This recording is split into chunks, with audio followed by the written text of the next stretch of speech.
амалға 4-6-дан 6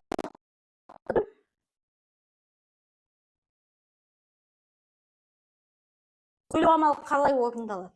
Яғни, 4-тен 3 сол күйінде жазылады. Бірінші бөлшегіміз сол күйінде жазылады. Мынау бөлу амалы айналып келеді. Амал. Қандай оның кер амалы? Яғни, бөлуіміз көбейтуге айналып.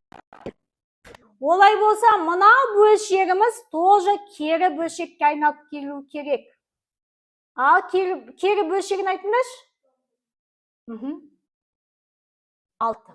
Алым мен бөлімін аудара саламыз. Жатырмыз ба? Ал енді қараймыз. Қысқы заттар бар ма? Бар. Мынада неше қалды? Неше келіп жатыр? 4 пен 6 қайсы? Мына жерде 2 қалды. Мына екеуі қысқарады ма? Мына жерде қысқарады, еще мына жерде қысқарады. 9 ба? Міне, сонда не қалды менде?